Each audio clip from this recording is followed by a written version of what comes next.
নমস্কার। আমি এসেছি পাঁচমুড়া ত্রিধারা মিলন মন্দিরে, যেটিকে আমরা নববৃন্দাবন বলছি। খুব সুন্দর কারুকার্য করা, চারিদিকে একটি মনোরম পরিবেশ। যারা এখনও আসেননি তারা অবশ্যই আসবেন, আর যারা এসেছেন তারা তো দেখেই গেছেন কত সুন্দর এর একটা তৈরি করা হয়েছে।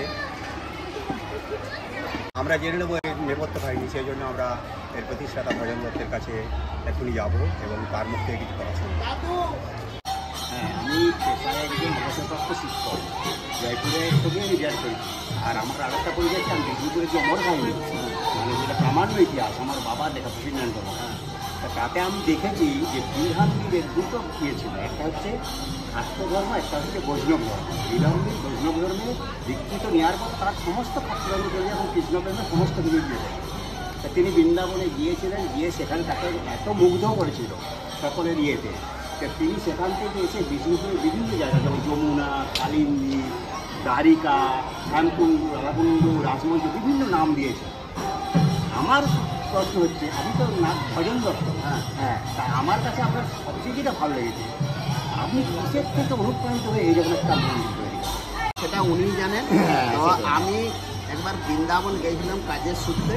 তো সেইখান থেকে হচ্ছে কি বলে দর্শন করলাম।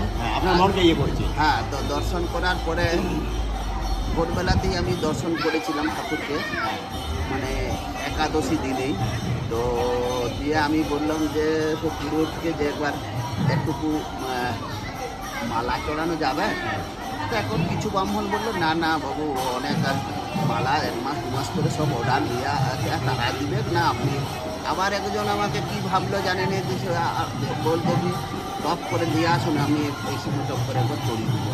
ঠিক আছে, আমি তাড়াতাড়ি করে নিয়ে এলাম, এসে দিলাম। দেওয়ার পরে আমি আর মালা পরে আড়ানোটা দেখিনি, শুধু দর্শন হয়েছে। মানে তখন ইয়ে হয়ে গেছে। হ্যাঁ, না মানে মানে ভিড় হচ্ছে।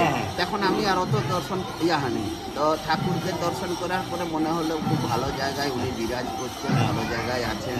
তো আমাদের এখানের মানুষ কত পার্সেন্ট মানুষ এখানকার? নিশ্চয়ই 2-5% বেশি। অবশ্যই, অত দূরে। তো তখন নিজের মনের মধ্যেই মনে হচ্ছে হলো যে প্রভু, আপনি যদি আমাদের এখানকে যান, তাহলে আমাদের এখানে মানুষ এইভাবে দিয়ে মানে ওই কথাই হলো। তারপরে ভিড় হয়ে গেল, দিয়ে তারপরে তো আর মানে এবারে এখানে ওখানে দর্শন করা নিয়ে ব্যস্ত।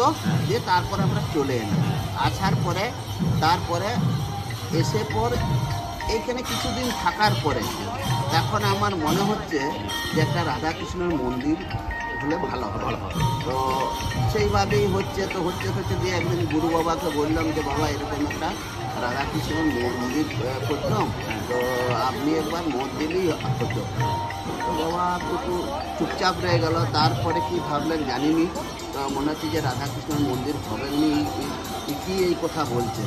তো যাই হোক, তারপরে কিন্তু আবার মানে আমি বারবার ধরে বলছি, আর উনি আমি বারবার বলছি, আর উনি কিছু বলছেন নাই।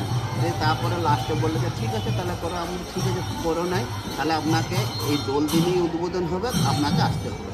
যে উনি এলেন, আসার পরে এই যে এখানে বাম ছিল গেল, ওকে নিয়ে পূজা হলো। আর একজন এসেছিল, সেও ছিল। আর আমাদের এই যে নামের দল, যারা এই যে নাম করছেন, ওরা একটা দল আছে আমাদের, তো ওটা বরাবরই আছে। ওদিক নিয়ে এই ভিড়ে আমরা খুব সাথে গত করেছিলাম যে সেইখানে গিয়ে নিচে গিয়ে মানে ওখানে মানে পূজা হলো, আবির খেলা হলো দোল দিনে, দিয়ে সেই দিনই উদ্বোধন মানে মন্দির প্রতিষ্ঠার প্রথম ইয়েটা ছিল উদ্বোধন প্রতিষ্ঠা যাকে বলে।